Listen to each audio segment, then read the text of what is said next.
네, 반갑습니다. 사회를 맡은 명지대 원승현입니다. 우선 그 데일리안 창간 17주년 축하드리고 민병호 대표님을 비롯한 모든 데일리안 계신 분들한테 축하 말씀 다시 드립니다.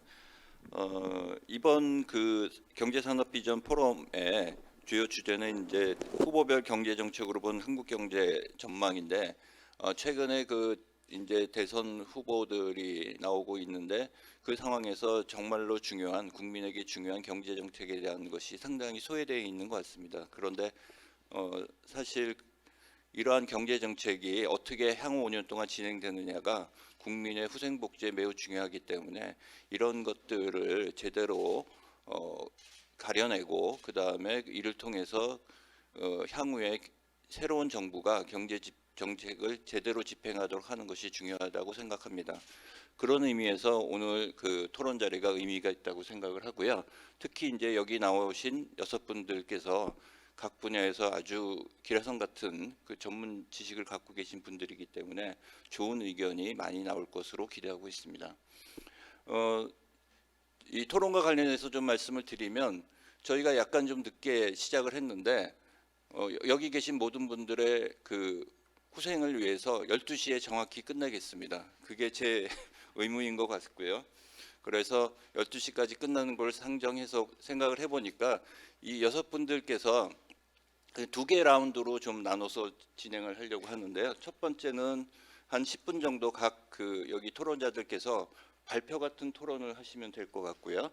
그 다음에 좀 모자란 부분, 그 다음 플로어에 질문이 있으시면 그거를 나머지 한 20분, 30분 내에 그 다음에 좀 종합 토론 같이 하시면 좋을 것 같습니다. 그래서 진행은 여기 이제 있는 앉으신 순서대로 가나다 순으로 지금 배열이 되어 있는 것 같은데 그 노민선 위원님부터 이제 한 10분씩 발표하시면 좋겠습니다. 그리고 여기 토론자들이 다 대부분 PPT를 준비하신 거로 알고 있기 때문에 퍼스트 라운드에서는 저희는 플로어로 가서 각자 하시는 거 이제 발표 듣고 그 다음에 세컨 라운드에 다시 올라와서 종합 토론하는 방식으로 하도록 하겠습니다. 그러면 노민선 위원부터 진행해 주시기 바랍니다. 안녕하세요. 인사드리겠습니다. 중소벤처기업연구원에 근무하고 있습니다. 노민선입니다. 사실 저는 따로 발표 자료를 준비하지는 않았고요. 준비한 내용 이제 차분히 말씀드리도록 그렇게 하겠습니다. 그리고 최준성 교수님하고 김정우 교수님 발표도 좀 기조 강연도 잘 들었다는 말씀 드리면서 강의 시작합니다.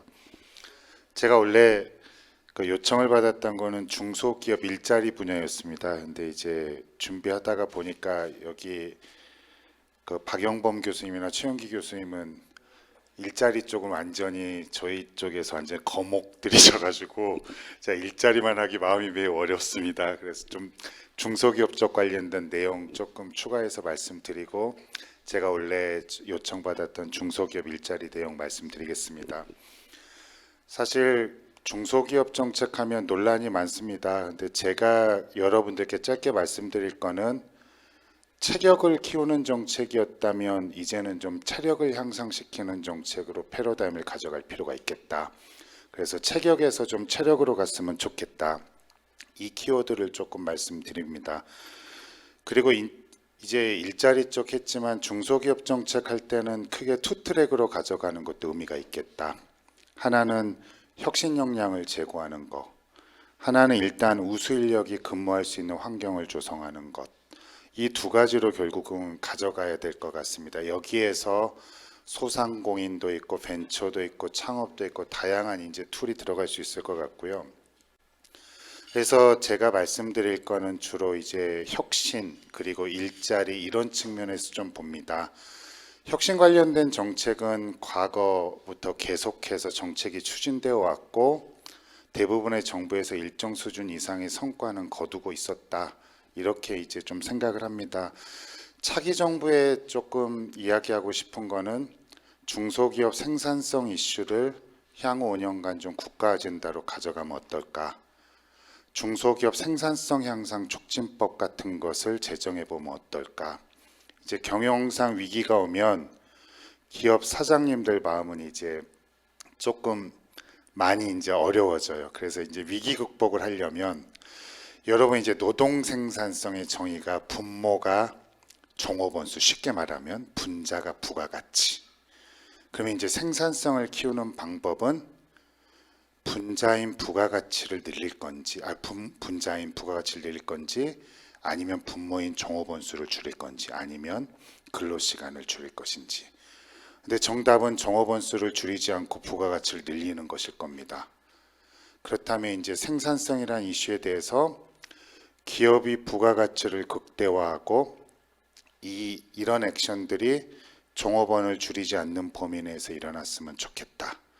그래서 생산성을 향상시킬 수 있게끔 다양한 국가 차원의 정책을 강하게 추진을 하고, 그 다음에 이러한 생산성 향상의 결과를 근로자들에게 공유하는 방식, 이런 게 결국에는 근로자들이 움직여서 생산성 향상을 하고, 그 다음에 이런 생산성 향상이 기업의 이윤 창출이나 비용 절감이나 이런 결과로 나타나고, 이런 결과를 사업주가 근로자들에게 다양하게 보상, 공유, 배분을 하고, 다시 이게 근로자들에게 생산성 향상의 유인으로 작용하는 이런 선순환 구조를 만드는 노력이 현 상황에선 매우 중요하겠다. 그래서 혁신이라는 이슈는 다양한 담론을 제시할 수 있겠지만, 그렇게 해서 한번 5년간 필요하면 한시법도 좋고 필요하면 한국법으로 가서 이 부분을 좀 국가 차원에서 조금 적극적으로 관리하고 좀 시행해 봤으면 좋겠다. 이런 노력들이 과거 정부에서도 있었지만,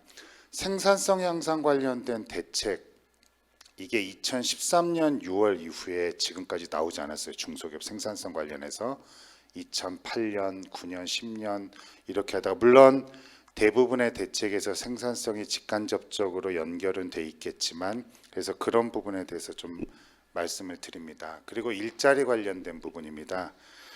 사실은 일자리 창출 관련해서 가장 중요한 거 저희 매직이라고 많이 표현하는데, 매력적인 직장을 줄여서 매직이라고 한대요. 근데 중소기업을 매력적인 직장으로 만드는 것이 매우 중요할 것이다. 근데 확실히 이런 부분에 있어서는 저는 두 가지 방안을 좀 고민합니다.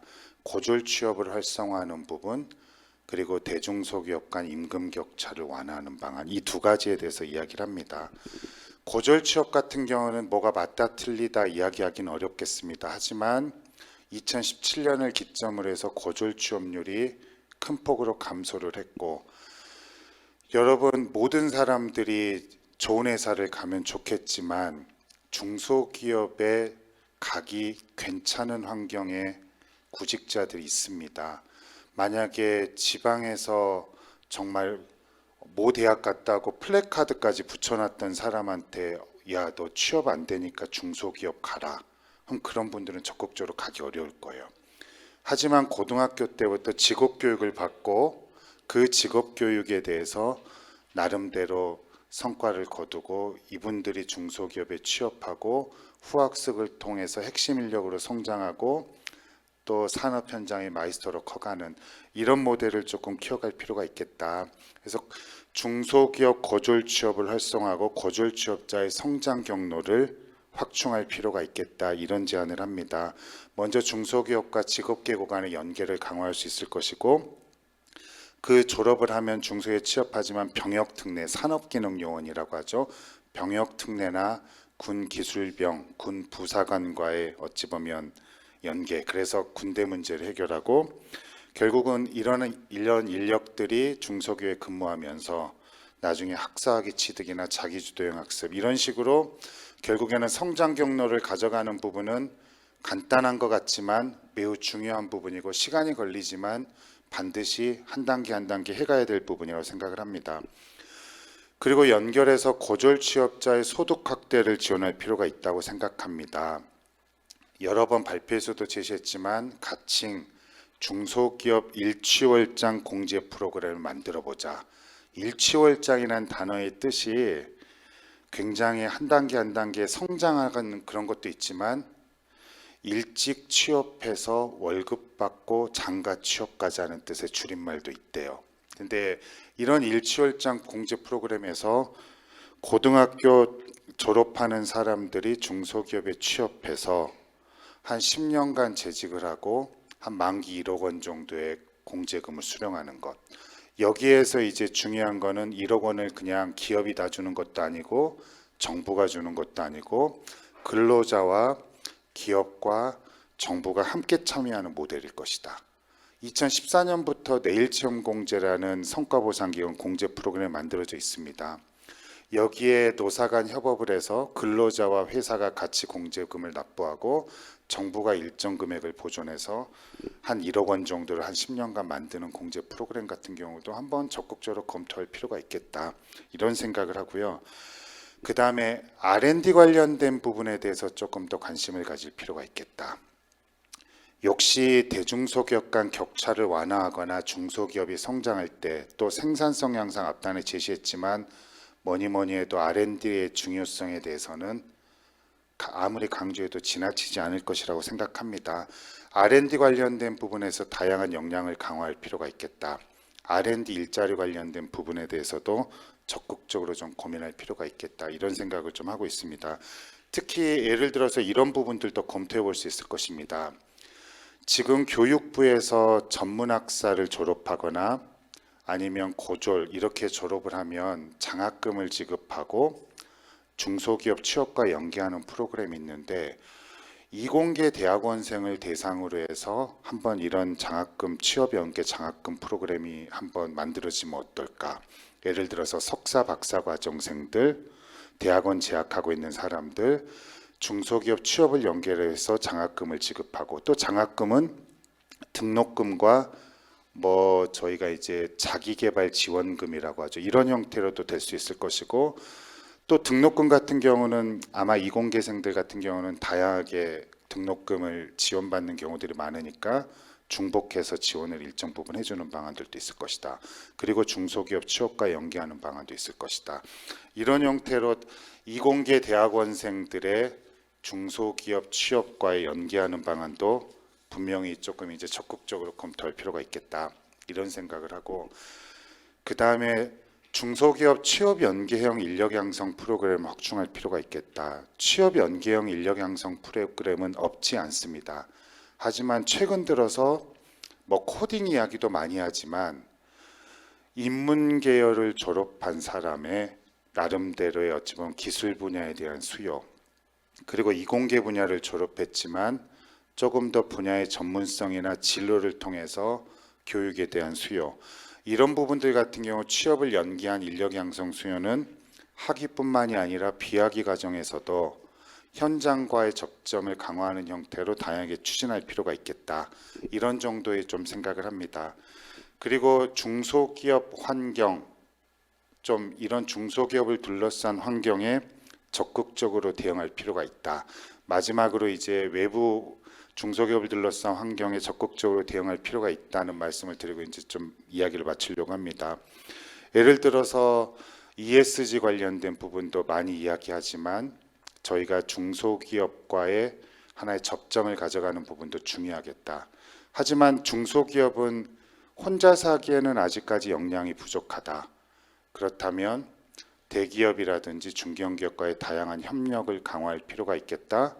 이런 협력 노력에, 그러니까 민간의 이런 협력 노력에 대해서 대중견기업에 인센티브를 부과하는 방법도 강하게 검토해야 된다.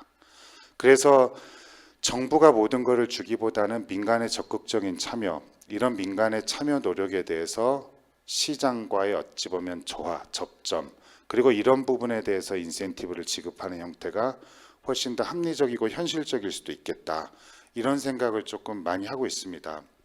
그리고 탄소 중립 관련된 이슈도 중소기업이 혼자 대응하기는 굉장히 쉽지 않을 것이다. 그런 부분에 대해서는 다양한 이해관계자들과의 협업이 필요할 것이다.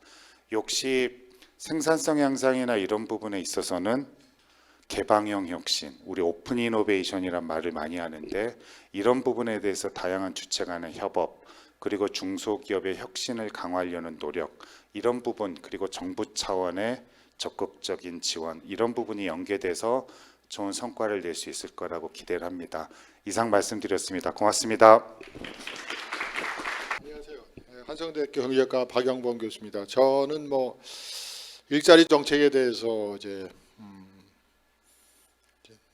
대선 후보들에게 사실 일자리 정책은 뭐 아까 발제하신 카이스트 교수님 말씀하신 대로 강조는 하는데 뭐 아직 구체적인 거는 없는 것 같아요. 그래서 이제 문재인 정부가 뭐 일자리 정부를 내세웠는데 수치로 그냥 어떤 결과가 되는지 한번 제가 일단 말씀을 드려보면, 일단 전체적으로 취업자가 이렇게 이제 박근혜 정부하고 이제 비교를 한 건데, 이제 문재인 정부 같은 2018년도에 9만 7천 명 일자리가 늘어나면서 사실 이제 고용 참사가 시작됐습니다. 그래서 박근혜 정부하고 같은 기간을 비교해 보면 40만 개 정도 일자리를 못 만들었어요.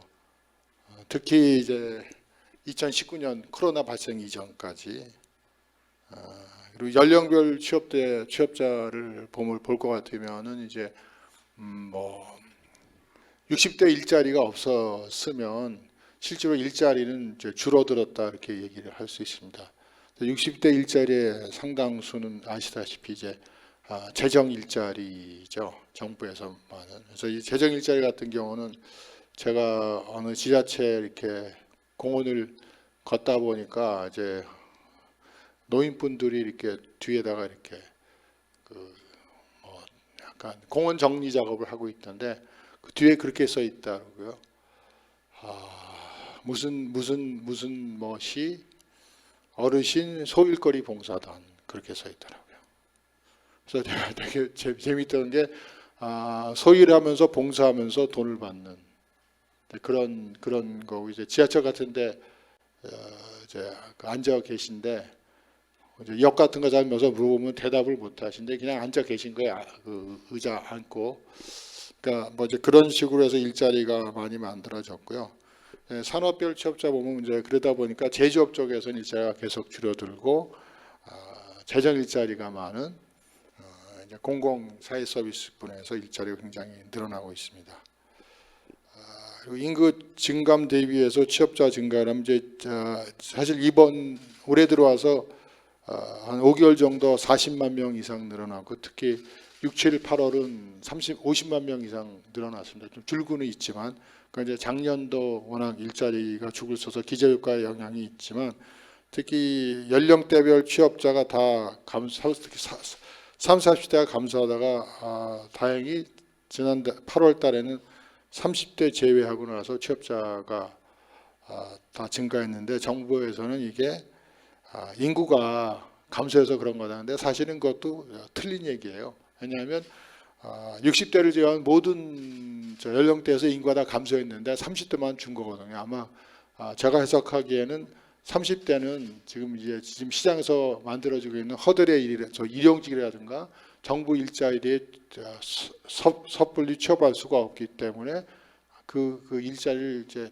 받아들이지 않아서, 그러니까 요새 와서는 이제 정부가 발표하는 여러 가지 설명에 대해서 유리한 것만 자꾸 이제 얘기를 하기 때문에 해석하기가 굉장히 중요한데, 30대가 일자리가 줄어든 거는 연령 거기에 인구가 감소해서 그런 거는 틀린 얘기다 이렇게 제가 말씀을 한번 드리고 싶고요. 이러다 보니까 이제 취업 시간대에서 지금 35시간 밑에 일자리가 굉장히 많이 줄어들고, 특히 최저임금에서 주휴수당 계산하는 것을, 사실 주휴수당은 옛날부터 있었는데 최저임금이 이슈화되면서 몰랐던 주휴수당의 이슈와 자영업자 알바생 다 감소가 되면서 사실은 15시간 미만 취업자가 굉장히 늘어났죠. 근데 그것은 사실은 자영업자나 알바생이나 둘 다 고통이에요. 왜냐하면 자영업자도 그 주휴수당을 이제 아끼기 위해서 같은 하나 일을 둘을 짜게 해야 되고, 두 사람은 짝에서 일을 시켜야 되고, 제 알바생도 결국은 두 직장에 다녀야 되는 거예요. 옛날 같으면 한 편의점에서 일할 수 있는데 이제는 두 편의점을 다니면서 두 직장이니까 그 통근 시간 계산하면 결국 이제 손해 보는 장사가 정부가 이제 개입하면서 이제 그렇게 된 거죠. 이 정부에서 가장 얘기하는 게 고용률이 높아졌다는데, 사실은 고용률은 대체적으로 이제 증가하는 추세에 있었고요. 우리나라가 이제 고용률을 두 가지로 발표합니다. 하나는 15세 이상, 그건 대개 좀 60% 정도 되고요. 그다음에 그 OECD 기준에 따라서 15세에서 64세까지 기준하면 대개는 올라가는 추세인데, 이것도 보면 아직까지도 이 박근혜 그 정부 말 2016년도 수치 예를 들면 수보다 적죠. 고용률 자체도 올라가는 다시 복귀는 하고 있는데 고용률 자체도 박근혜 정부 때보다는 고용률이 지금 이제 적고 해서 그렇게 되고요. 근데 비정규직 숫자도 뭐 워낙 2020년은 정규직 비정규직 다 늘었기 때문에 같지만 오히려 늘어났죠. 상당히 늘어났는데 정부에서는 여기 통계 수집 방법이 바뀌어서 이렇게 많이 늘어났다는데 그거를 고려해도 사실은 늘어났고요. 또 이제 아이러니한 거는 정부에서 저희 노인 일자리를 많이 만들다 보니까 정부에서 비정규직을 많이 만들었어요. 왜냐하면 노인 일자리라는 게 보통 일주일에 뭐 한 20시간 밑으로 해서 한 달에 한 몇십만 원 주는 건데 이러다 보니까 이제 현장에서 어떤 현상이 일어나고 있냐면은 지금 여기 골프 치신 분이 있지만 지방의 골프장들은 약간 불법적이지만 외국인 근로자를 많이 쓰고 있대요. 잡초를 뽑기 위해서.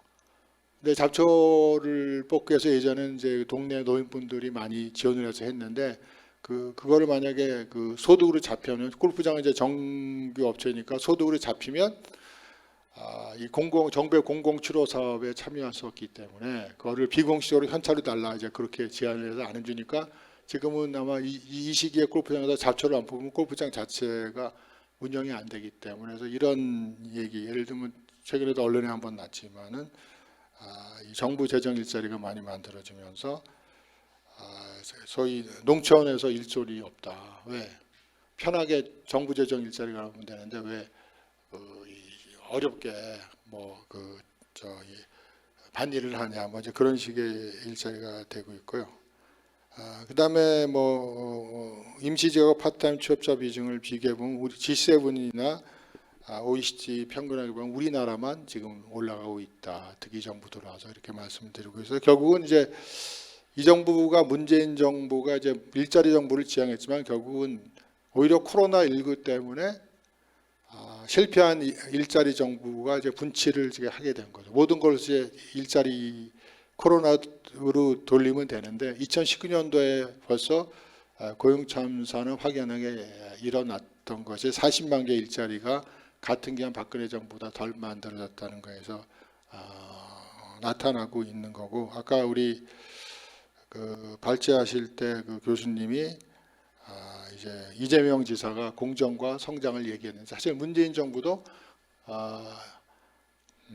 소득 주도 성장과 혁신 성장을 같이 얘기했어요. 대통령께서 2018년도 연두 기자회견에서 제시할 때 이 정부의 문재인 정부의 그 경제 정책은 두 가지로 간다. 하나는 소득 주도 성장, 혁신 성장. 근데 사실 혁신 성장은 죽었죠. 뭐 이제 대표적인 게 타다 금지법으로 해서 확인이 된 거고요. 그다음에 청년 실업이 굉장히 이제 우리가 굉장히 나빠졌습니다. 그래서 사실 이제 차기 정부의 과제는 저는 이제 차기 정부가 누가 대통령이 되든 간에 내년에 굉장히 어려울 겁니다. 이제 코로나는 이런 식으로 해서 정의가 어느 정도 돼가는 것 같아요. 그래서 내년 초가 되면 정상으로 이제 복귀를 할 텐데 이렇게 되면 가장 문제되는 게 지금 고용주의 지원금을 받고 있는 업체들의 고용주의 지원금이 끊기거든요. 그러면 지금 고용주의 지원금 때문에 그 고용 조정이 안 되고 있어요. 제가 이제 사업하는 조그만 사업체 하는 친구들한테 물어보면 자기들이 해고를 안 시키는 이유가 한 4-5명 있으면 그 중에서 2명은 필요 없는 인력이래요.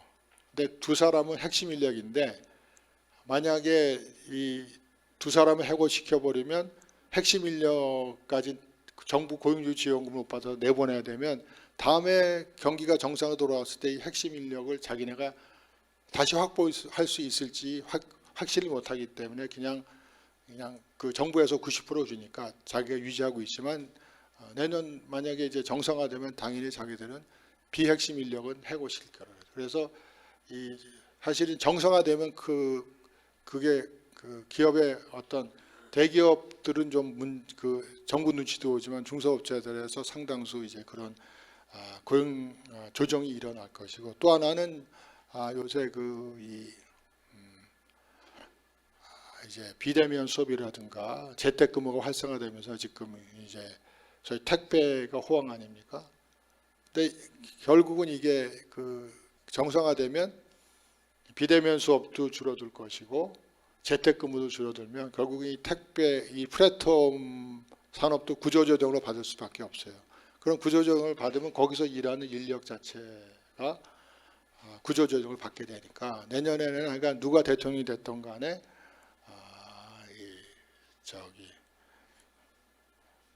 일자리 문제로 굉장히 어려울 것이다 하는 건데 뭐 제가 보기에 큰 방향은 결국 재정 일자리를 사실 화장하려는 민낯을 보이려는 그런 이 정책 의지를 갖고 있어야 되는 게 이게 지금 뭐 기재부나 이제 뭐 그 고용부들 이렇게 정부 공무원들도 약간 재정 일자리에 취해 갖고 일자리 상황이 좋아져도 계속 얘기하다 보니까 스스로 그렇게 믿는 것 같아요. 그러다 보니까 그리고 이제 민간이 그래서 사실은 일자리 자체를 목표로 세우면 안 될 것 같습니다. 어떤 측면에서는 왜냐하면 일자리는 결과치거든요.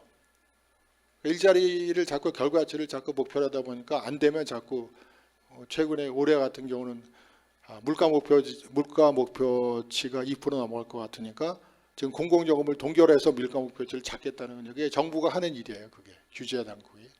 그래서 결국 차기 정부의 과제는 일자리 자체를 목표로 삼지 않는 정부가 된다. 그래서 결국 민간이 일자리를 스스로 만들 수 있는 결과적으로 만들어지는 그런 기업학과 경영 환경을 만드는 것이 중요하지 않나 하는 그런 생각을 갖고 있습니다. 감사합니다. 예, 안녕하세요. 부동산 114 윤지혜 수석연구원입니다. 예, 그 데일리한 17주년 그리고 경제 비전 포럼 초대해 주셔서 감사드리고요. 부동산 보통 이 포럼을 하게 되면 그 여러 전문가분들이 같이 있다 보니까 다양한 얘기를 할 수가 있는데 오늘은 이제 부동산 분야는 이제 저 혼자다 보니까 좀 어깨가 무겁습니다. 시간 관계상 조금 빨리 진행하도록 하겠습니다. 그 부동산 시장의 이제 부동성이라는 특징이 하나가 있고요. 그리고 이제 경제학적으로 봤을 때 수요 공급에서 봤을 때 우리가 그 건축물 혹은 주택을 짓게 되면 보통 2년에서 3년 정도의 시간이 필요합니다. 그래서 경제학에서는 이 부분들을 굉장히 비탄력적이다라고 보는 부분인데 우리가 시장에서 봤을 때 보통 최근에 그 아까 김 교수님도 말씀 주셨지만 반도체 수급 문제가 있다 보니까 차량을 인도받는데 6개월 정도가 소요되지 않습니까? 하물며 주택 같은 경우는 그런 수급 문제가 없음에도 불구하고 보통 착공 이후에 3년 정도의 시간이 걸립니다. 그래서 기본적으로 이 부분들을 전제를 깔고 정책 부분들을 추진을 하셔야 되는 거고요. 거기에 이제 수요와 관련된 부분들은 부동산 시장도 똑같이 굉장히 탄력적으로 움직입니다. 최근에 2030 세대들이 패닉 바잉을 단기간에 멈춘다고 하면 올바른 정책이 나온다고 하면 일주일 만에 멈출 수도 있는 겁니다. 그래서 수요와 공급 부분이 부동산은 수요는 굉장히 탄력적으로 움직이고요. 공급 부분은 굉장히 비탄력적으로 움직이기 때문에 정부 정책을 입안을 하실 때 크게 4가지 방향에서 정책을 추진하실 수가 있습니다. 수요와 공급을 둘 다 늘리거나 혹은 둘 다 줄일 수도 있고요. 수요와 공급을 역방향으로 추진을 할 수가 있습니다. 그래서 그동안에 이제 정부들이 어떤 정책을 추진했는지를 알아야 지금 후보자분들이 어떤 정책을 추진할지에 대한 어떤 관점을 얻을 수가 있겠죠. 과거에 이제 노무현 정부 시절에는 수요와 공급에서의 정책 방향을 보시면 투기 수요는 줄이고 공급은 늘리는 이기 신도시 중심으로 공급은 늘리는 정책을 추진합니다. 그래서 그 당시에 투기 수요를 억제하기 위해서 2003년부터 투기 과열 지구를 확대하고요. 그리고 종합부동산세와 관련된 부분을 새롭게 도입을 했었고, 분양가 상한제와 관련된 정책도 도입을 하고, 재건축 초과이익 환수제와 관련된 정책도 이때 시기에 도입을 합니다. 한마디로 지금 현재 문재인 정부에서 추진하는 정책들의 밑그림은 노무현 정부 시절에 이미 그려져 있었고, 그 정책들을 현재도 다시 되살려서 시행 중인 상황인데, 그때 당시에 이제 노무현 정부 시절에는 특징적인 부분은 뭐냐면 2007년부터 이제 글로벌 금융위기가 발생하면서 시장이 꺾이기 시작했는데, 사실은 이 정책을 추진할 때 노무현 정부의 특징은 찔끔찔끔 조금씩 내보냈던 특징들이 있습니다. 그래서 시장이 덜 잡히는 부분들도 있었고, 2007년부터 시장이 꺾이기 시작했습니다만 이게 글로벌 금융위기 때문인지 혹은 시장의 정책이 제대로 작동했던 건지에 대해선 다소 논란이 있습니다. 그래서 이명박 정부 시절이 들어서면 글로벌 금융위기다 보니까 수요 진작을 할 수밖에 없는 시절이었고요. 그 반면에 보금자리 주택 지구라고 해서 공급도 굉장히 많이 늘리는, 수요와 공급을 모두 늘리는 그런 정책을 추진합니다. 반면 그런 와중에도 미분양 주택이 급속도로 늘어나고 수요자분들이 매매 시장으로 가지 않다 보니까 지금의 이제 신혼부부나 생애 최초나 3자녀나 청년 세대와 관련된 우대 정책들, 이 부분들이 이명박 정부 시절에 수요 진작을 통해서 추진했던 부분들이고, 지금의 이제 보금자리 지구는 입주를 했죠. 그래서 그때 당시에 100만 가구 이상의 공급 계획을 세우면서 시장이 어떻게 보면 침체 국면에서 계속 존재했었던, 모두가 집을 안 사는 그런 국면에 있었습니다. 그리고 이제 박근혜 정부 시절에 와서 2013년에 이런 선언을 합니다. 이제 공급, 택지 개발과 관련된 부분은 공공 쪽에서 주도하지 않고 민간 쪽에 이양을 하겠다라고 하는 부분들이 있었고, 이때 당시에 저금리다 보니까 전셋값, 전월세 가격은 굉장히 불안하다 보니까 빚내서 집 사라라는 문구를 장관이 직접 얘기하는 그런 시기가 있었습니다. 이때 당시에 주택 정책의 4가지 방향을 보면 수요는 진작하고 공공주도의 공급은 줄이는 정책을 추진합니다. 그러면서 2014년이 되면 대출 규제와 관련된 부분, 재건축과 관련된 연한을 40년에서 30년으로 축소하는 부분들이 택지개발 촉진법 폐지와 관련해서 맞물리고, 분양가 상한제를 무력화하면서 사실상 민간 기업 쪽에서 분양가 통제가 안 되는 형태가 되면서 미분양도 굉장히 이제 축소되기 시작합니다. 그래서 2014년부터 모든 규제가 다 풀린 상황에서 시장이 이제 우상향하기 시작하는 거죠. 그래서 2015년, 2016년이 지나고 2016년에 박근혜 정부에서 조정 대상 지역을 새롭게 지정을 하는데, 지금 조정 대상 지역으로 거론되는 부분들은 박근혜 정부 시절에 시작됐던 부분입니다. 이때도 가계부채와 관련된 이슈는 있어서 2016년부터 가계부채 관리를 하기 시작하죠. 그리고 2017년에 탄핵 국면이 있었고요. 그래서 문재인 정부 시절에 들어와서는 특징적인 부분은 박근혜 정부 시절에 민간 쪽에서의 그 인허가 물량이 상당하다 보니까 사실 이 물량에 근거해서 공급이 충분하다라는 인식을 가지고 재건축 재개발 쪽에서의 규제를 도입을 합니다. 특히 안전진단 혹은 인허가 관련된 부분들, 이런 부분들을 해주지 않다 보니까 초기에는 초기 수요를 억제하면서 공급은 충분하기 때문에 공급과 관련된, 특히 도심에서의 공급량을 축소시키려는 움직임들을 좀 보이고요. 거기에 추가적으로 이제 2017년 파리 대책, 이 부분들은 투기 과열지구 서울과 관련된 부분인데, 여기서 이제 투기와의 전쟁을 선포하고 그 문재인 정부에서 그 찔끔찔끔 내놨던 정책들을 파리 대책, 2017년 파리 대책을 통해서 모두 내놓습니다. 한 번에 내놓습니다. 그래서 굉장히 초강력 규제들을 도입을 하면서 동시에 그해 12월에 임대주택 등록 활성화와 관련된 법안을 도입을 하면서 여기서 약간의 엇박자가 나고 시장에서 공급이 좀 부족할 거다, 희소성 이슈, 이런 부분들, 다주택자분들이 임대사업자로 등록을 하면서 희소성 이슈 때문에 사실상 시장이 잡히지 않는 그런 국면들이 나오고요. 그 이후에 사실상 9.13 대책을 통해서 세금 중과나, 그리고 2019년 12월에 15억 초과하는 아파트에 대한 대출을 전면 금지하는 정책부터 해서 현재까지 그 정부가 공급에 대해서 인식을 하고 적극적으로 공급을 해야겠다라고 마음먹은 게 제가 볼 때는 2020년부터입니다. 그래서 그 전까지는 인식이 좀 부족하지 않았나라는 인식이 있었고, 이 부분은 아까 탄력성으로 설명드린 것처럼 굉장히 여러 시간이 필요하기 때문에 2018년에 신도시 계획을 발표했음에도 지금에서야 사전 청약을 할 수 있는 그런 국면에 와 있다고 할 수가 있습니다. 그 사이에 주택 가격은 보시는 것처럼 연간 10% 이상 굉장히 폭등세를 보이는 국면들이 나타났죠. 그래서 뒤늦게 그러니까 투기 수요는 줄이고 공급은 늘리는 방향으로 선회를 했다는 거죠. 그래서 이 부분들을 우리가 이제 반출을 해서 현재 후보자분들이 내놓고 있는 정책들을 공통점은 뭐고 차별점은 뭔지를 따져보고 거기에 대해서 어떤 평가를 해야 되는 겁니다. 그래서 각각의 후보자분들은 공급 쪽에 대한 인식은 거의 대동소이합니다.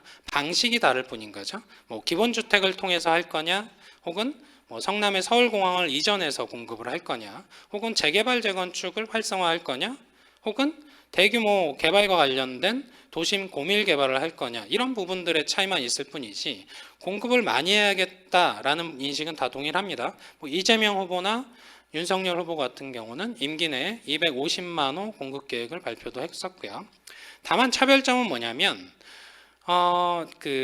지금 이재명 후보와 이낙연 후보는 여전히 수요와 관련된, 투기 수요와 관련된 억제 정책들을 추진할 계획에 있고요. 이 부분들은 세금과 대출과 연계가 돼 있고, 윤석열 후보와 홍준표 후보는 이 세금 부분을, 대출 부분을 전면 재조정해서 이 회전율, 거래가 잘 되도록 유도하겠다라는 부분들이 조금 다른 부분입니다. 그래서 세금 대출 쪽에서의 수요와 관련된 억제 부분들이 다르기 때문에 이 부분들을 시장 여건에 따라서 적절하게 조절을 할 수가 있어야 되는 거죠. 그래서 부동산 시장에 저는 보통 주체라고 부릅니다. 수요, 공급, 그리고 정부가 있습니다. 이 세 가지의 주체는 각각의 변수들을 좌지우지할 수 있기 때문에 이 주체들이 어떤 방향을 보고 가느냐에 따라서 시장의 그 올바른 정책에 따라서 변수들이 그렇게 따라갈 수도 있고 아닐 수도 있게 됩니다. 그래서 시장에 굉장히 많은 변수들이 있습니다만 이 주체들은 되도록이면 한 방향을 보고 가야 된다는 거죠. 그래서 정책을 추진하실 때 이 주체들이 어떤 방향을 보고 있는지 꼭 보셔야 되고요. 한 가지 예를 들면 그 수요 부분을 보시면 통계청에 가시면 이런 도표를 보실 수가 있습니다. 2018년과 2019년 사이에 가구 수가 1.8% 증가하고요. 거기에 주택을 소유한 가구 수도 2% 증가합니다. 그리고 밑에 하단에 보시면 전국적으로 봤을 때 주택 소유율은 56.2% 2018년에서 2019년에 56.3%가 됩니다. 0.1%포인트 변동밖에 생기질 않죠. 그래서 가구수 분화와 관련된 부분들이 이렇게 시장에 영향을 많이 미치는 부분들이 있고요. 조금 빨리 진행하도록 하겠습니다. 그래서 인구와 관련된 부분을 얘기하실 때 그 인구 수만 보시면 안 되고요. 가구수도 같이 보셔야 되는데 사실상 2017년 기준으로 수도권 인구가 2,546만 명이고요. 2035년에 2,600만 명 정도가 되었다가 2047년에 2017년과 비슷하게 유지가 됩니다. 그래서 2047년까지 수도권 인구와 관련된 문제점은 거의 없고요. 그리고 가구수로 주택을 봐야 되기 때문에 가구수도 보시면 가구수는 오히려 현재 대비 2047년에 200만 가구가 늘어납니다. 그래서 가구수 분화와 관련된 부분을 정책적으로 충분히 고려를 하시고 공급과 관련된 부분은 최근에 이슈화되는 것처럼 굉장히 부족한 상황입니다. 인허가 물량으로 볼 때 여러 가지 지표들로 볼 때 그렇습니다. 그래서 정부, 공급자, 수요자가 지금의 시장 환경은 각각 다른 생각을 합니다. 정부는 공급을 많이 해야 되는데 수요와 관련된 억제 정책을 추진하고요. 임기는 또 얼마 안 남았습니다. 그리고 공급자는 여러 가지 규제 때문에 비주택 유형으로 선회를 하고 있고요. 그리고 1주택자, 2주택자, 3주택자 모두 세금 이슈, 대출 이슈 때문에 갈아타기 어렵기 때문에 버티기에 들어갔고요. 수요자는 888만 가구가 무주택자인데 이분들은 어떻게든 대출이 나오면 빨리 사야지라는 인식이 있고 부모 세대에게 손을 빌리기도 합니다. 그래서 임차인이기도 하기 때문에 전월세 가격 폭등세 때문에 서둘러 내 집 마련하는 경향도 보이고 있죠. 그리고 비아파트 1주택자 같은 경우는 아파트로 갈아타려는 인식들을 가지고 있습니다. 그래서 정부, 공급자, 수요자가 각각 따로 노는 시장입니다. 지금 현재 국면이. 그래서 최근에 제가 전문가 기고했던 부분들, 지금 일주일 전에 썼던 글인데 전문 부동산 주체들 아까 설명드린 부분들이 굉장히 동상이몽적인 그런 생각들을 가지고 있다는 거죠. 각자 따로 논다는 겁니다. 그래서 지금 과거에 이제 정부가 얘기했던 것처럼 공급이 충분하다라는 그런 인식들을 줄 수 있는 시장 환경이 조성이 돼야 되고요. 그리고 공급자는 선별적으로 수익이 나는 공간에서만 공급을 할 수 있어야 되는 상황입니다. 주택 쪽으로 눈을 돌려서. 그리고 1주택자, 2주택자, 3주택자는 회전 언제든지 내가 갈아탈 수 있다라는 인식이 생겨야 사실상 시장의 회전율이 좋아지면서 버퍼로서 작용을 할 수가 있고요. 수요자는 사실상 생애 주기상 20대, 30대가 주축이 되면 안 되죠. 40대 이상에서 충분한 자금 마련을 한 다음에 주축이 되는 그런 선순환 구조. 그래서 수요자와 공급자와 정부가 공생의 생태계로 가고 한쪽을 바라보고 같이 갈 수 있는 그런 정책을 추진해야 되는 상황입니다. 예, 발표 마치겠습니다. 감사합니다. 예, 감사합니다. 데일리안에 참가한 17년을 좀 축하드리고요.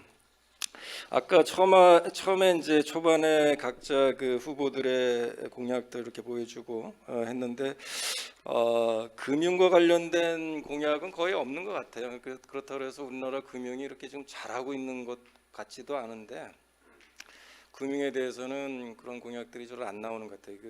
왜 그런가 생각해봤더니만 우리나라 이제 금융은행들이 너무 이제 정부에 적극적으로 호응을 하다 보니까 뭐 그렇게 신경이 안 쓰이는 분야가 아닌가 하는 생각이 들어요. 4차 산업혁명 하면 이제 디지털화 같은데 금융산업에도 이제 디지털화가 빠르게 진행이 지금 되고 있죠. 핀테크라는 얘기가 이제 등장을 하고 있고 가장 기본적인 게 이제 인터넷 뱅킹인데 이거 말고도 결제나 송금, 투자 등 다양한 분야에서 지금 디지털 서비스가 일어나고 있습니다. 그래서 이제 제가 보니까 우리나라가 몇 위 정도 하느냐 이렇게 찾아봤어요. 그랬더니만은 지금 현재 우리가 지금 죄송합니다.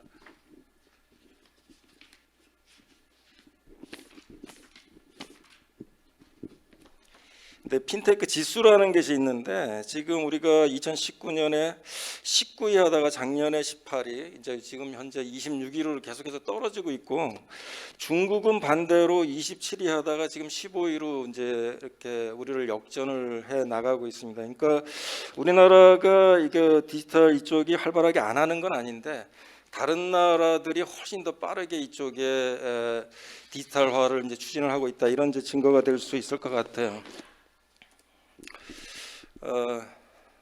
우리나라도 지금까지 이제 여러 가지 일을 지금 하고 있죠. 그래 그게 2016년에 인터넷 전문은행이 이제 도입이 됐는데 K뱅크, 카카오뱅크가 이제 도입이 됐는데 사실 카카오뱅크는 지금 뭐 순조롭게 성장을 하고 있는 것 같은데 K뱅크 같은 경우에는 수차례 증자에도 실패를 하는 등 아직 좀 성장통을 겪고 있는 것 같아요. 그리고 이제 올해 하반기에 이제 토스뱅크가 이제 도입이 되고 이러다 보니까 질적으로나 양적으로나 상당히 이제 이 인터넷 전문은행들이 전문은행 분야에서 질적인 양적 성장이 있는 것 같습니다.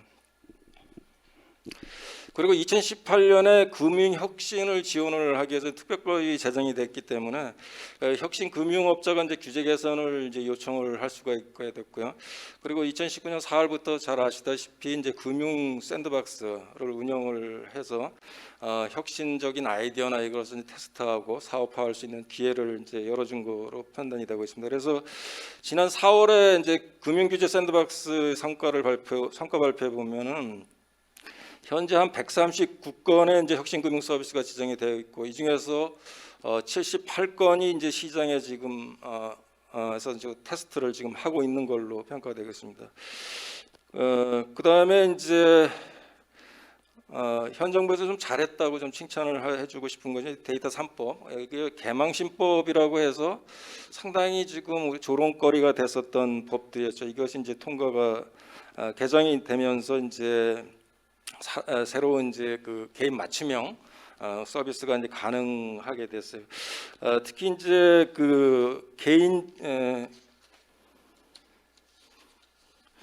그 신용정보법 개정이 되면서 이제 그 마이데이터 산업이 있는데 마이데이터 산업에 이제 기존에는 이제 그 기존 은행이나 이런 가진 정보들을 독점하던 형태에서 마이데이터 산업에 가입한 기업에 이제 의무적으로 이제 제공을 하는 그럼으로써 이제 개인 맞춤형 이런 이제 금융 서비스들이 활발하게 일어나고 있는 것 같아요. 그래서 이런 데이터 3법 개정을 통해서 지금 이런 금융 서비스 혁신에 좀 지원을 해왔다 이렇게 평가를 할 수가 있고요. 그렇지만 아직 우리나라 금융 규제의 기본적인 틀, 가장 누구나 다 이렇게 지금 문제점을 제기를 하고 있는 게 열고주의 시스템이죠. 그러니까 뭐 새로운 비즈니스가 뭐 할라래도 그 새로 규정을 만들거나 법을 개정하거나 법을 이제 다시 만들어 이러다 보니까 새로운 비즈니스가 들어올 수 있어도 상당한 시간이 걸리고 그다음에 자칫 이제 못 들어오는 경우가 이제 너무 많이 발생을 하는 것 같아요. 그래서 이런 이제 열거주의 시스템을 이제 개혁하는 방향이 차기 정부의 주요한 이제 정책 과제가 되지 않을까 생각하고 그리고 현재 우리나라가 이제 권역별로 이렇게 돼 있어요. 그러니까 은행법 증권법, 보험법 이렇게 되다 보니까 금융 비즈니스 서비스 자체가 융합되는 것을 이제 융합되는데 걸림돌로 작용을 하고 있는 걸로 평가가 되고 있고요. 이번에 그 카카오 금융 플랫폼 다 잘 아시다시피 이제 문제가 됐었던 게 지금 카카오페이 등이 페이가 이제 금융 플랫폼에 제공하는 서비스가 금융위원회에서는 이제 이게 중개다.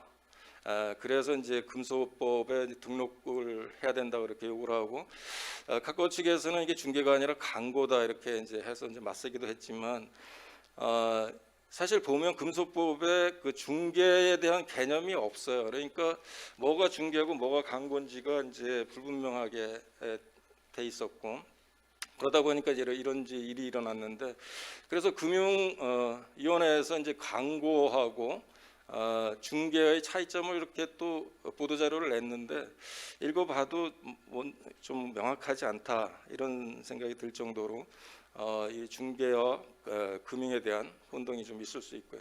근데 더 문제는 그렇다 해서 그러면 중개업으로 이제 등록을 하려는데 그게 가능하지가 않은 걸로 지금 되고 있어요. 그러니까 예를 들어서 이제 보험 중개를 하려면 보험 대리점 허가를 받아야 되는데 근데 현행법상 보험법을 보면은 투자 중개업자나 상호저축은행 등 금융기관만 이런 그 보험 대리점 인허가를 주고 있거든요. 그러니까 다시 말해서 카카오페이는 이런 이제 보험 대리점 등록이 안 된다는 얘기가 되거든요. 그러니까 지금 이 문제를 보면은 결국은 카카오페이 보고 더 이상 이제 하지 말라는 얘기죠, 그죠? 그런 이제 문제점이 있고. 그래서 이제 이러한 금융 규제의 틀을 이제 바꾸지 않으면은 이제 핀테크 산업이 지금 더 발전하는 데 있어서 상당한 장애 요인이 될 거로 예상이 되고 있어요. 지금 열거주의로 열거주의로 되어 있는 이런 파지티브 뭐만 된다 이런 식으로 이제 하는 이런 포지티브 시스템을 지금 뭐 네거티브 시스템으로 어떤 원칙 중심으로 바꾸어서 네거티브로 가자 이런 제도는 많이 하고, 그다음에 사전 규제는 대폭으로 완화하고 사후 책임 강화를 하는 방향으로 이제 개편이 돼야 된다 생각을 합니다. 근데 이러한 것들이 이제 사실은 여러 가지 이익 집단 간 갈등이 있고 그러다 보니까 이제 차기 정부에서 단기간에 하기는 좀 어려울 것 같아요. 그래서 장기적인 시계를 갖고 계속해서 개편을 해 나가야 될 거고, 단기적으로는 우선은 이제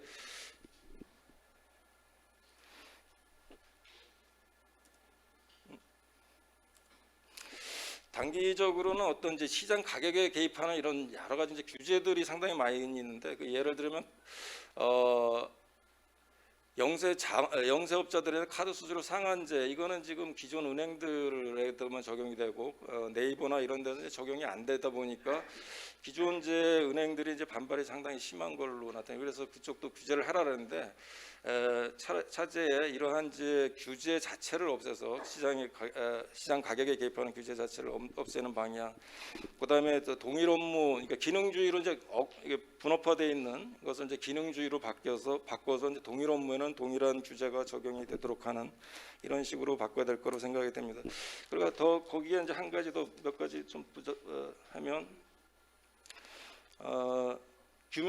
규제 샌드박스 같은 경우 우리나라가 이제 최고 5년 6개월까지 지금 연장이 가능한데, 사실 이제 문제는 뭐냐, 항상 그 규제 샌드박스가 다 끝났을 때 이번에 분신 자살 소동이 일어난 사례에서 보듯이 기존 법이 바뀌지 않으면 연장이 됐을 때 그거 기간이 만료됐을 때 어떻게 사업을 해 나갈 방법이 없어요. 그러다 보면 결국은 이제 아주 혁신적인 사업이나 서비스 같은 것이 사장되고 말 수 있는데, 그래서 금융감독기관 심사하에서 이런 규제가 이제 제도 개선이 지연이 된다 그러면 금융감독기관에서 재량으로 특혜 기간을 연장해 주는 이런 방법이 좀 필요할 것 같고요.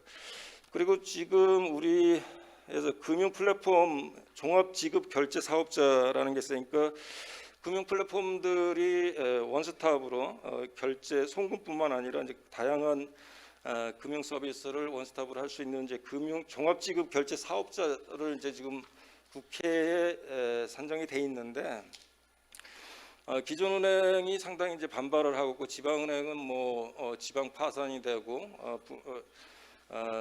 지방 발전에 상당히 문제가 될 수 있다, 이렇게 이제 그 시민단체나 노동조합들이 반발하고 있고, 또 금산분리를 와해할 수 있다, 이런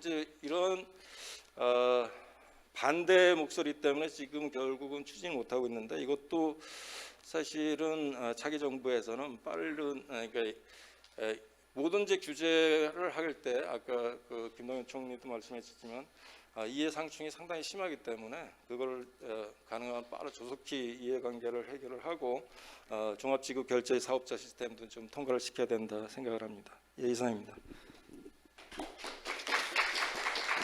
예, 우리 원승현 그 교수님이 그 시간 컨트롤을 하시는데 이 토론자들이 마이크를 들고 있어가지고 잘 통제를 못 하실 것 같은데요. 가능하면 이건 짧게 줄여서 말씀을 드리겠습니다. 이게 스크롤이 없구나. 어떻게 내리죠? 엔터를 누르면 넘어가나요?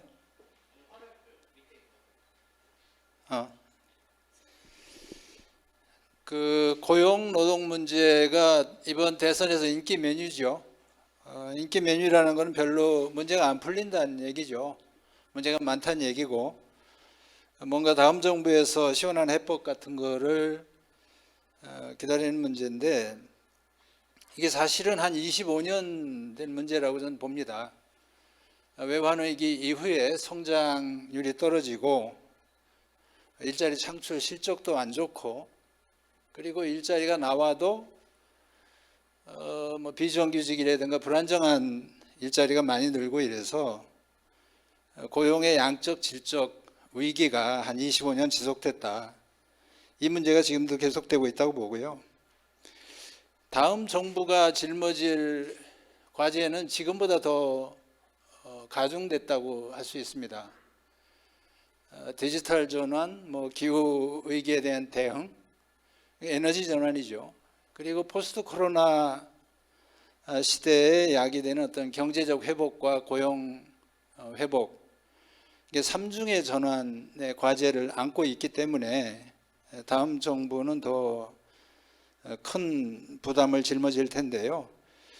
불행한 거는 이 문제를 해결하려면 누군가 뾰족한 묘수를 들고 나와서 해결할 수 있는 게 아니고 타협적 해법을 갈 수뿐이 없거든요.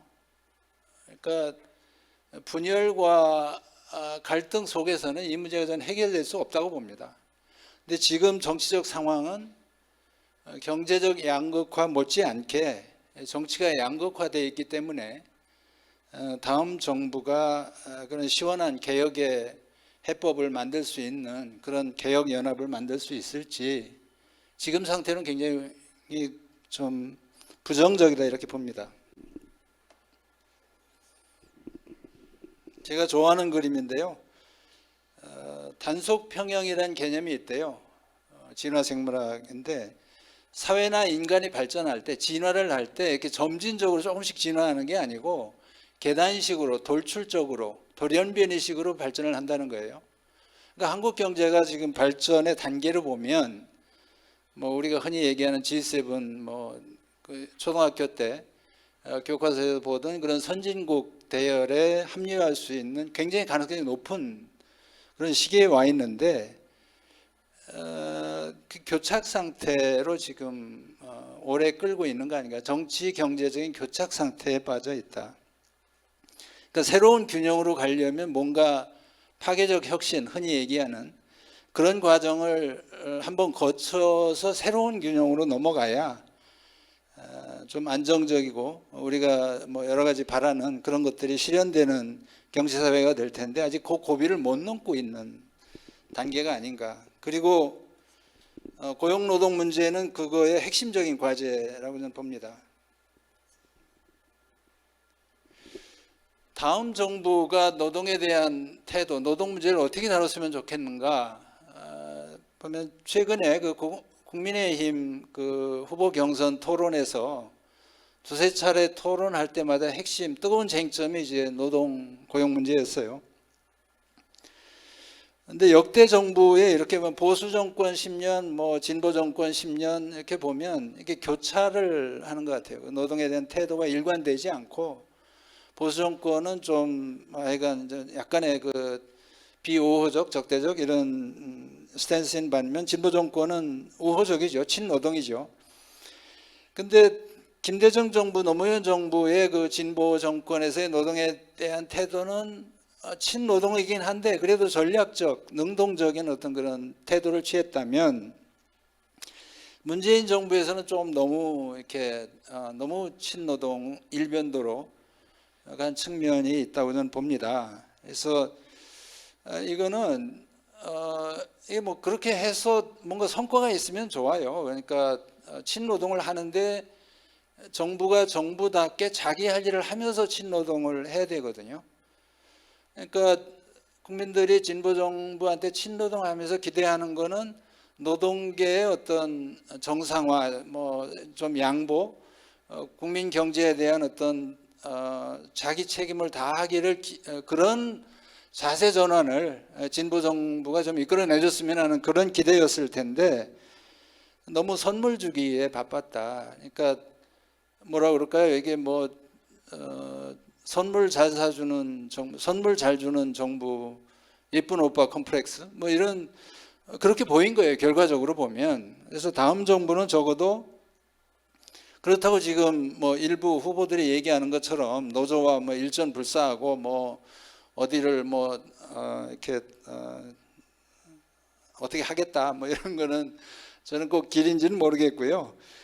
적어도 정부가 좀 이렇게 냉정했으면 좋겠다. 노동계는 노동계답게 행동하고 정부는 정부답게 암스랭스를 유지하면서 정부가 할 일을 해야 된다. 저는 이런 생각이고요. 그 일자리에 대해서 지금 시간이 어떤지 모르겠는데 이런 생각이 듭니다. 저는 그 정부의 그 재정지원 일자리 사업은 줄여야 되지만 정부가 굉장히 적극적인 고용 전략을 펴야 된다고 봅니다. 오히려 그 바이든 정부나 지금 새로 들어선 기시다인가요? 그 일본의 정책 기조를 보면 과거 금융주도 세계화할 때의 정부 역할하고 포스트 코로나 시대 대전환 그 삼중의 전환을 거치는 이 시기의 정부의 역할은 좀 달라진다고 보거든요. 적극적인 정부의 역할이 필요한데 가능하면 지속 가능한 일자리 정책을 펴기를 바란다. 돌봄이라든가 교육 훈련이라든가 이런 쪽에 많은 일자리가 좋은 일자리가 있습니다. 이런 부분에 대해서는 적극적인 재정 투자가 필요한 시기가 아닌가 이런 생각이고요. 문재인 정부 뭐 지난 정부니까 뭐 잘한 것도 있겠지만 잘한 거는 뭐 이미 지나간 거고 반면 교사로 삼을 게 뭐가 있나 이런 거를 우리가 한번 짚어봐야 됩니다. 최저임금, 근로시간 단축, 비정규직 다 좋은데 할 수 있다고 봅니다. 뭐 양극화, 뭐 불안정 고용이 너무 심하고 불평등이 심하니까 정부가 직접 개입해서 최저임금도 올리려고 하고 비정규직도 정규직화 하려고 하고 뭐 근로시간 단축해서 일자리도 창출하겠다 다 할 수 있는 일인데 그런 선물을 주면서 정부가 요구할 거를 안 했다는 게 저는 비판의 포인트라고 봅니다. 그러니까 최저임금을 올릴 때 그것이 자영업 중소상공인들한테 굉장히 그 치명적 위기를 초래할 거라는 건 눈을 보고 뭐 뻔했거든요. 자명한 이치였거든요. 그런데 이 부분에 대한 어떤 생산성 정책이라고 그럴까요? 이 부분을 업그레이드하기 위한 투자, 재정을 투자하려면 이런 부분에 투자했어야 된다. 자영업 부분의 어떤 전업과 전직 이런 것을 지원하기 위한 투자는 소홀히 하면서 최저임금을 굉장히 빠르게 올리고 근로시간 단축도 저는 마찬가지라고 봅니다.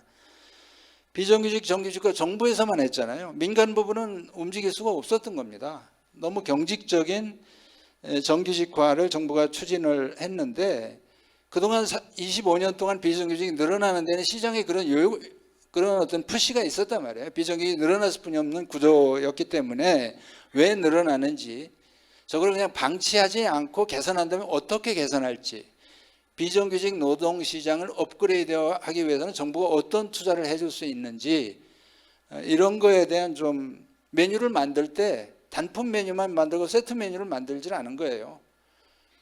경제나 뭐 노동시장이 어떻게 보면 하나의 메뉴를 이게 컨트롤이 안 될 거 아니에요. 뭘 막으면 다른 뭐 우회로가 얼마든지 있기 때문에 세트 메뉴를 만들어서는 그렇지 못했다 이런 생각입니다.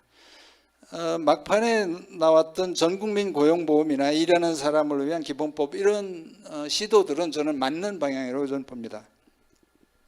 그래서 다음 정부는 암스랭스 노동계와의 암스랭스와 더불어서 적극적인 고용 전략을 펴야 된다고 보고요.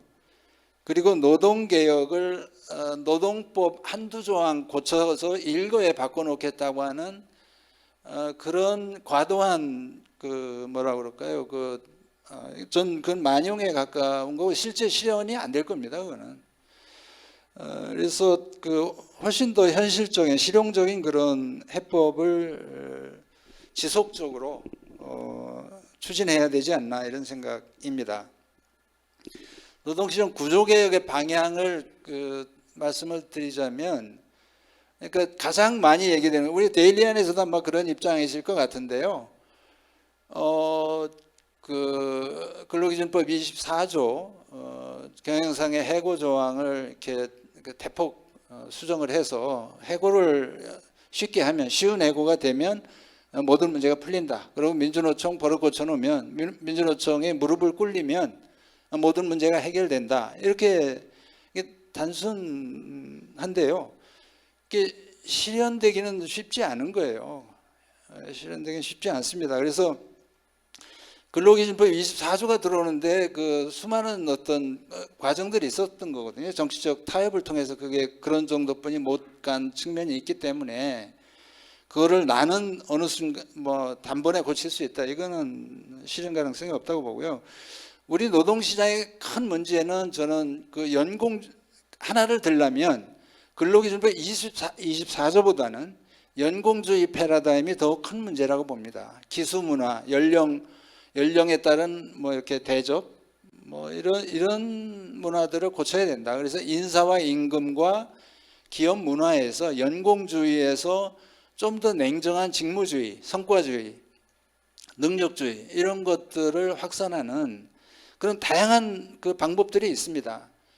그런 식으로 노동시장 구조가 바뀌어야 여성의 경력 단절을 줄이고 청년들의 일자리 기회를 늘리고 고령자들이 조기 50대만 되면 50 초반만 되면 명퇴에 전전긍긍하는 이런 노동시장 제도와 문화를 고칠 수 있을 것이다. 이런 생각이 듭니다. 그래서 이거는 한두 번에 그 한두 가지 메뉴로 될 수 있는 문제가 아니고 정부가 주도하고 노사가 협력하면서 한 10년, 15년 꾸준하게 추진해야 될 그 문제라고 저는 봅니다. 외국의 그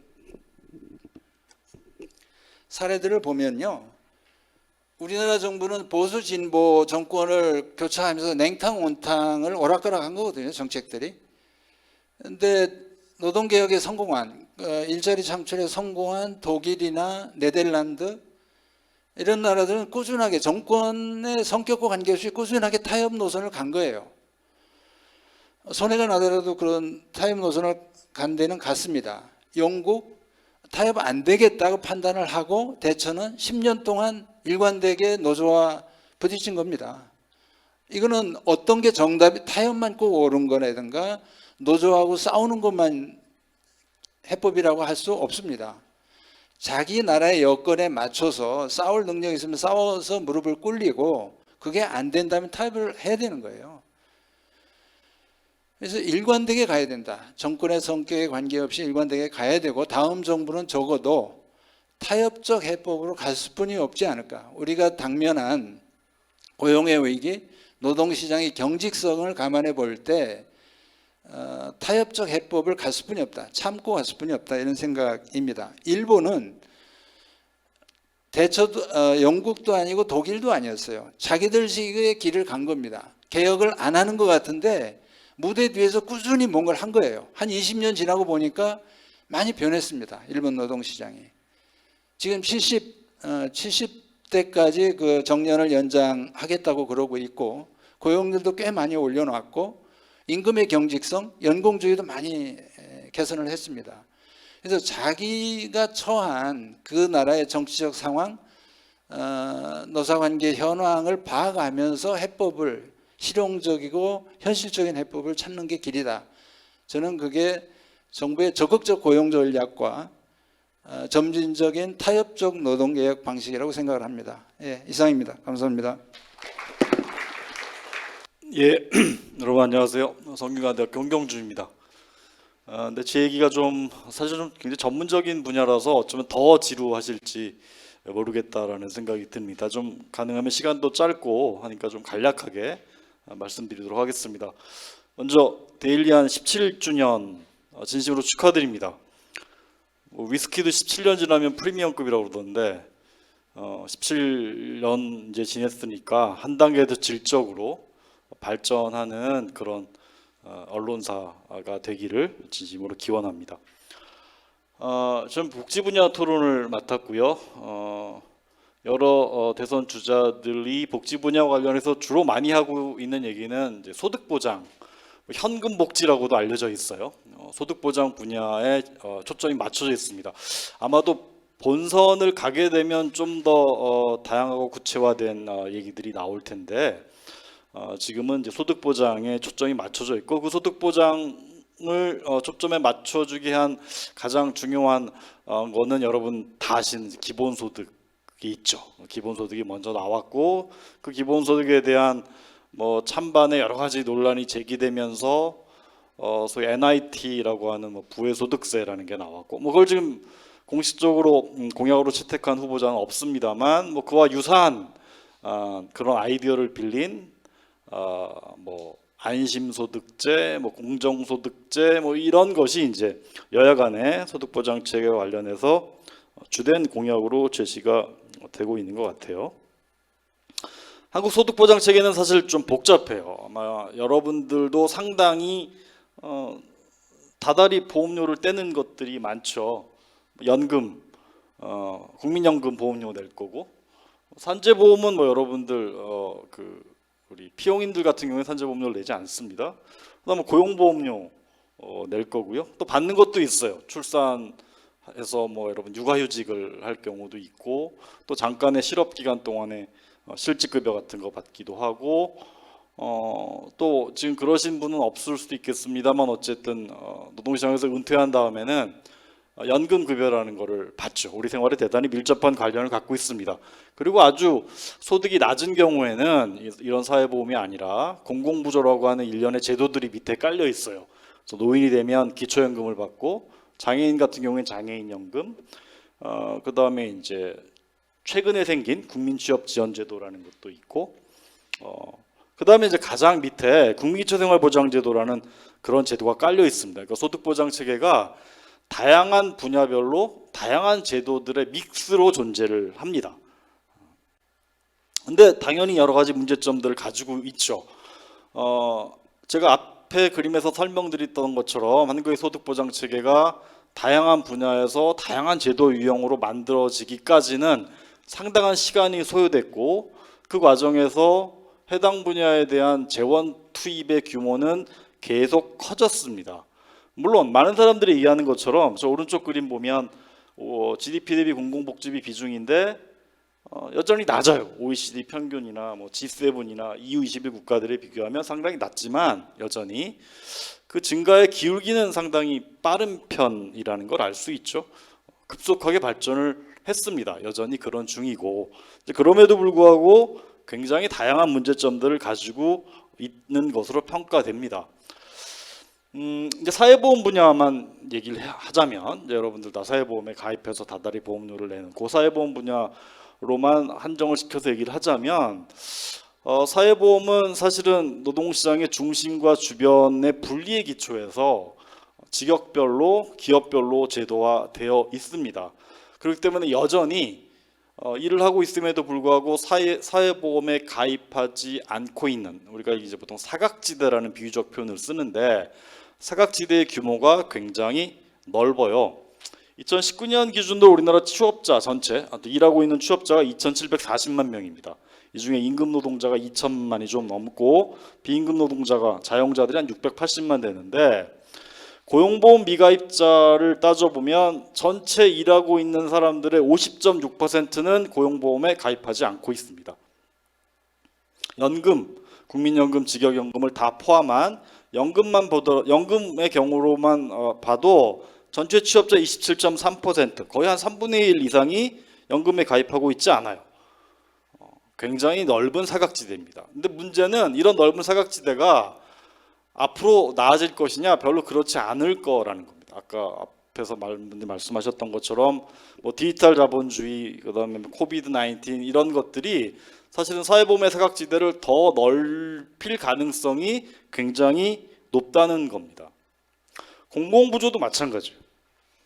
우리나라 기준중위소득 50%, 보통 기준중위소득 50%라고 하면 국제비교에서 빈곤층을 가르는 기준인데, 이게 4인 가구로 따지면 한 240만 원 정도 미만이고, 1인 가구로 기준으로 따지면 월 90만 원 정도 소득이 안 되면 이제 기준중위소득 50% 이하인데, 이 기준중위소득 50% 이하의 인구수가 우리나라 608만 명인데, 이 중에 129만 명은 어떠한 소득보장제 혜택도 받고 있지 못하고 있습니다. 더 낮춰서 기준중위소득의 30% 이하, 이건 이제 절대빈곤층이죠. 이거 한 152만 명 되는데, 이 152만 명 중에서도 한 40만 명은 아무런 소득보장체계 혜택을 받지 못해요. 그렇기 때문에 뭐 여러분 방배동 모자 사건이라고 혹시 기억하실지 모르겠어요. 이런 일들이 벌어지고 있습니다. 그러니까 사회보험도 그렇고 공공부조도 그렇고 해결해야 될 문제들이 있는 거죠. 사각지대 문제가 대단히 심각하다라는 겁니다.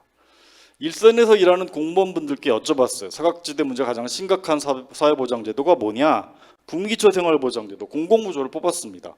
그럼 왜 공공부조에서 사각지대가 발생하냐? 제도 설계에 좀 문제가 있다라는 답이 나왔습니다. 때문에 지금 우리가 직면하고 있는 문제의 상당수는 무슨 새로운 제도를 하늘에서 만들어서 뚝 던져서 문제를 해결할 수 있는 것이 아니라 지금 가지고 있는 제도의 설계를 미세 조정하는 방안을 통해서 상당히 해결할 부분들이 많고 그것이 현재 이슈들을 더 많이 해결할 수 있는 그런 방안이다라는 거죠. 여러 가지 방안들이 제출되고 있습니다. 이재명 지사의 기본소득을 필두로 해서 이거에 대한 비판과 뭐 반비판의 여러 과정 속에서 다양한 정책 공약들이 등장을 했는데 메인은 기본소득과 부의소득세 두 가지인 것 같아요. 그 흐름들이. 기본소득 같은 경우에는 뭐 연 25만 원부터 장기적으로는 600만 원까지 지급하는 걸로 되어 있고 부의소득세는 뭐 저런 방식으로 지급하는 것으로 현재 공약이 제출되어 있습니다. 이걸 복잡하게 설명하는 것보다 그냥 간단하게 그림으로 그려보는 게 제일 편할 것 같아요. 이 그림이 뭐 좀 색깔을 좀 넣어봤어요, 여러분. 그 0원으로부터 쭉 올라가는 대각선을 따라 올라가는 현재의 소득입니다. 그게 연간 근로소득이 0원인 경우부터 쭉 이걸 중위소득 100분율로 쭉 따져놨어요. 그게 현재의 소득이고 현재 가장 밑에 있는 게 국민기초생활보장제도입니다. 국민기초생활제도로부터 받을 수 있는 급여가 저 파란색으로 되어 있어요. 그리고 그 위에 1년에 한 번씩 종합소득 정산하면서 소득이 낮은 저소득 근로자에게 주어지는 근로장려금이라는 제도가 저 회색으로 이렇게 첨부가 됩니다. 그렇게 되면 저 검은색 선이 현재 소득보장 체계를 통해서 사람들이 받을 수 있는, 그래서 소득이 낮을수록 저 파란색과 회색 부분이 겹쳐지는 거고 소득이 높을수록 이제 그런 부분들이 없는 거죠. 소득보장 체계가 개혁이 가능하려면 현재의 수준과 비교를 해야 되는 거죠. 기본소득에 따르면 초기에는 굉장히 적은 액수라서 거의 저 빨간색 표시인데 현재하고 별로 차이가 없죠. 근데 장기적으로 가면 이제 보라색이 될 텐데 보라색이 되면 이제 저렇게 커집니다. 부의소득세는 저 노란색으로 표현됐는데 여러분 노란색 위에도 이미 회색 지역이 있죠. 저 얘기는 뭐냐면 부의소득세를 제공하게 되면 현재의 소득보장 체계보다 훨씬 더 못 받게 되는 사람들이 마구마구 생기는데 그 사람들은 주로 누구? 저소득층이라는 겁니다. 별로 현실성이 없죠. 그리고 투자 대비 효과성에 문제가 있어요. 한 세 가지 정도. 기본소득이 25만 원 연 주려면 13조 원, 100만 원 주려면 51조 원인데 아까 말씀드렸던 것처럼 13조 원 줄 때 별로 차이가 없어요. 소득보장 수단으로 효과성이 굉장히 떨어집니다. 부의소득세 같은 경우에도 상당히 막대한 예산이 드는데 정책 현실 적합성이 크지 않습니다. 왜냐하면 소득 하위 계층은 지금보다 손해를 보기 때문이죠. 이런 제도가 실현되기는 어려울 것 같습니다. 또 소득보장제도가 아까 말씀드렸던 것처럼 굉장히 복잡하잖아요. 공공부조, 사회보험 다 복잡한 체계로 되어 있는데 그렇게 된 데는 그 이유가 있습니다. 왜냐하면 소득보장제도의 목적은 한편으로는 빈곤을 완화하는 거고 하나는 사회위험 분산인데 이게 무슨 어떤 단일한 프로그램으로서 성취할 수 있는 그런 프로그램이 아니라는 겁니다. 그런데 이걸 하나의 단일 프로그램으로 문제를 해결하겠다? 좀 나이브한 거죠. 그리고 수급 단위의 문제가 대단히 중요합니다. 사회보험은 수급 단위를 개인으로 하지만 공공부조는 수급 단위를 가구로 할 수밖에 없어요. 왜냐하면 아직 가구라는 개념이 경제적 웰빙을 측정하는 단위죠. 소득 불평등을 따진다거나 빈곤을 따질 때는 가구를 기준으로 해요. 그런데 일부 공약들은 개인을 단위로 합니다. 그런데 개인을 단위로 하면 형평성에 심한 문제가 생겨서 저소득 가구 가구원이 중산층 가구 가구원보다 혹은 뭐 재산이 없는 저소득 가구가 재산이 많은 가구보다 손해를 입는 경우들이 발생을 하는 뭐 이런 이제 좀 문제점들이 있습니다. 그래서 좀 복잡한 이슈를 해결하려면 이런 식의 것 가지고는 좀 어림이 없다라는 생각이 듭니다. 그래서 본선에 가서 후보들이 정해지면 지금보다 훨씬 더 정교한 방식의 소득보장 체계가 마련돼야 할 것이고 그 과정에서 제가 만들어놓은 제안이 이건데요. 한국공공정책전략연구소의 누리집에 가면 다운로드 받을 수 있습니다. 거기 이제 상세하게 나와 있는데 좀 그거를 참조해 주시면 좋을 것 같습니다. 예, 이상으로 마무리하겠습니다. 감사합니다. 저 아까 발표 순서대로 노 의원님부터 한 1분 이내로 뭐 정리하시거나 아니면 다른 얘기하시거나 말씀하시기 바랍니다. 15초로 끝내겠습니다. 그러니까 좋은 정책은 많은 것 같습니다. 근데 이제 일관성 있게 끌고 가는 거하고 좀 지속 가능성을 좀 담보할 수 있었으면 좋겠다. 이 정도 말씀드리겠습니다. 고맙습니다. 저는 하여간 다음 정부에서는 여가 돼야 되는 야가 되는 거네. 일자리 목표치가 없는 일자리 정책을 해야 될 것 같고요. 그다음에 저 이번에 코로나19 때문에 사회적 합의가 안 됐는데 우리나라에서는 사실 현실적으로 당분간 사회적 그 합의 방식이나 그런 협의 방식은 실현 가능하지 않다고 봅니다. 아주 뭐 이렇게 한국 노조만 참여하고 형식적인 건 모르겠지만 그런 생각이 들어서 거기에 대한 집착을 버리고 사실 정부 주도로 확실한 정책을 해 나가야지 일자리도 만들어질 수 있다 그런 생각입니다.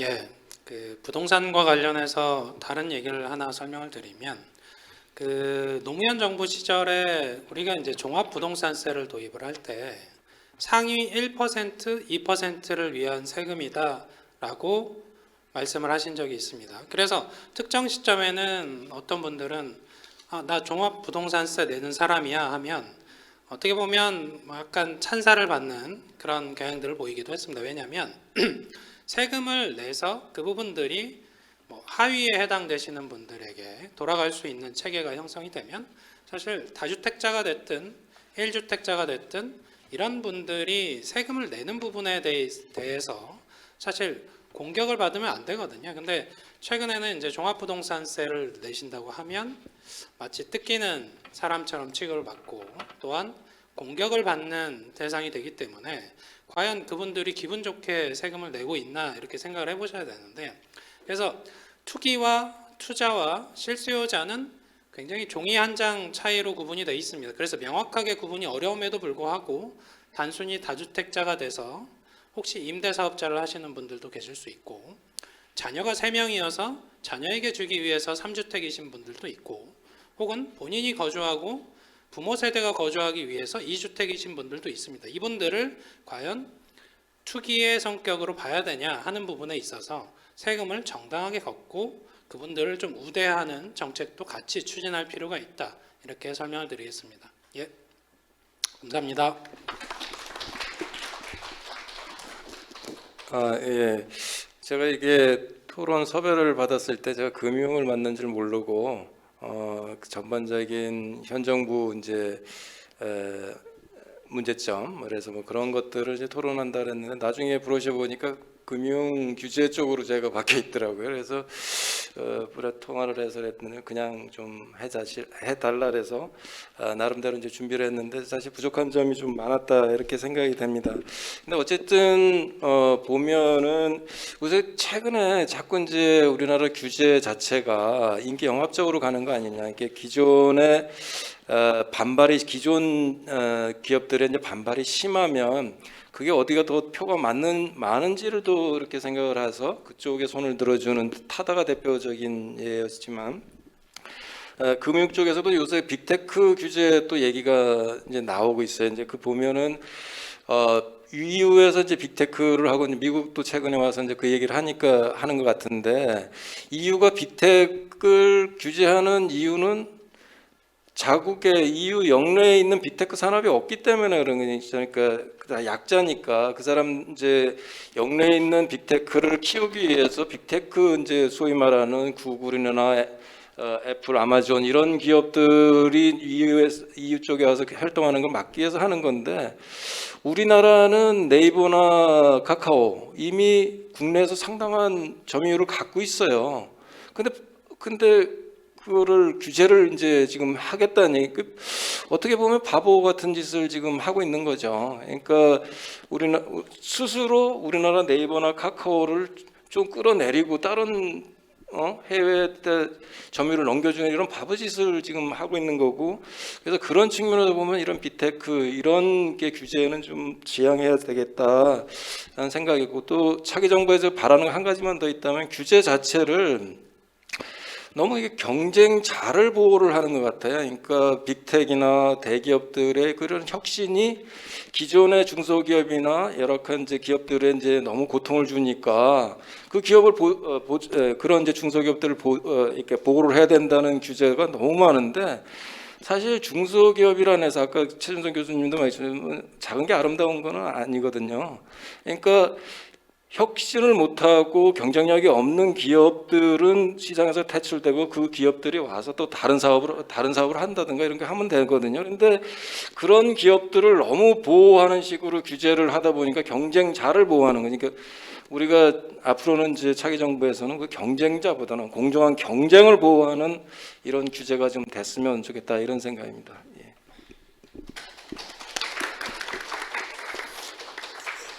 예, 그 노동 그러면 이제 개혁이 같이 따라 붙는데, 노동 개혁이 따라 붙는데, 그 개혁은 두 가지 방법이 있죠. 하나는 밟고 가는 방법이 있고, 하나는 타협해서 같이 가는 방법이 있습니다. 우리는 DJ 노무현 정부에서 타협을 해보려고 그랬었고, MB 박근혜 정부에서는 좀 밟고 가는 쪽으로, 노조 힘 빼기 쪽으로 많이 갔어요. 문재인 정부는 너무 이도저도 아닌, 어떻게 보면 이렇게 예뻐만 하다가 그냥 지나간 과정인 것 같은데, 이 과정을 문재인 정부를 지나고 다음 정부의 정책 기조가, 노동에 대한 태도가 한번 손을 제대로 보고 가자 하는 쪽이 있을 수 있고요. 하나는 제대로 한번 타협을 해보자 이럴 수 있다고 보는데, 저는 이 양극단의, 극단은 아니지만 이 두 가지 주장의 중간 지점 어디엔가 해법이 있지 않을까, 이런 생각을 합니다. 그런 관점에서 시도해 볼 수 있는 거는, 다음 정부 5년 동안 하나의 정책 기조로 갈 것이 아니고, 당선이 되고 나면 3월 뭐 며칠 대통령 선거를 하고 나면 두 달 동안의 그 인수위가 있는데, 그 인수위 두 달 동안 타협적 해법을 한번 시도해 볼 수 있지 않을까. 대통령 당선자의 입장으로 정치적 그 어떤 힘이 가장 셀 때죠. 그리고 노사, 야당 뭐 다들 당선자가 어떻게 해보겠다고 그러면 한번 진지하게 타협을 해보지, 이런 시도를 할 수 있을 거라고 봅니다. 그래서 인수위 기간 동안에 인수위원들이 뭐 보고를 받고 뭐 다음 정부 5년 계획 짜는 것도 좋지만, 다른 한편으로는 이런 타협을 추진하는 위원회 같은 걸 별도로 구성을 해서, 지금 메뉴는 다 나와 있어요. 메뉴는 다 나와 있는데 그 어떤 걸 택할 거냐의 문제이기 때문에, 그 메뉴 선택을 사회적 대화와 타협의 자리에 두 달 한시 기구로 그런 걸 한번 운영해 봤으면 좋겠다. 내가 이게 진리고 이게 솔루션이다 하고 얘기하는 게 꼭 맞지 않을 수 있다고 저는 봅니다. 뭐 기술 변화도 그렇고, 정치 경제적 그동안의 정책 경험을 보더라도 그렇고 대전환의 시기거든요. 그러니까 내가 진리를 봤다, 뭐 내가 해법을 가지고 있다고 주장할 것이 아니고, 사회적 공론이 모아지는 게 답이다. 이런 좀 겸손한 자세를 가지고 두 달 동안, 인수위원회 기간 동안 해법을, 사회적 지혜를 모아보는 그런 시기였으면 좋겠습니다. 이상입니다. 저희 가나다 순서대로 얘기를 하라 그러면 항상 안 좋아요. 제한된 시간은 있고 앞에서 쓴 시간이 있고, 제가 좀 더 많이 드릴게요. 오늘 발제도 좀 그래서, 홍준표 후보는 그 가나다 순으로 하면 참 뭐 그렇게 그런 룰을 억셉트 안 하겠지만 심정이 어떨까 생각을 합니다. 한 12년 전에 어떤 보수 단체에서 좀 중도적인 사람들하고 모여서 뭐 세미나를 해서 기획 세미나를 한 적이 있습니다. 그래서 제가 보수주의와 복지라는 주제로 발제를 했어요. 근데 지금은 이제 고인이 되신 대단히 유명한 합리적 개혁적 보수주의자 명망가시죠. 지금 돌아가셨습니다. 이분이 뒤풀이 자리에서 홍 교수 그래도 보수한테 복지는 많이 나은 거야 이렇게 말씀을 하셨습니다. 근데 사실은 진보가 복지를 주도한 게 언제쯤부터일 것 같아요. 역사적으로 따지면 대공황 이후입니다. 그 이전까지 예컨대 영국의 디즈레일이라는 분 노동시간 단축, 뭐 공장법 개정 이런 거 하셨어요. 영국식 복지 모델을 만드신 분인데 유력한 보수 정치인이었죠. 그다음 아까 김동연 부총리가 말씀하셨던 것처럼 사회보험을 창시한 독일 비스마르크도 보수주의자겠죠. 데일리안 창간 17주년 제가 아까 이제 프리미엄급이라고 말씀드렸는데 차제에 한국 보수가 좀 제대로 된 보수답게 한국 복지의 확장과 심화에 좀 관심을 가지기를 기대하고 데일리안이 그 길을 좀 잘 이끌어 주십사 하는 그런 부탁을 드립니다. 감사합니다.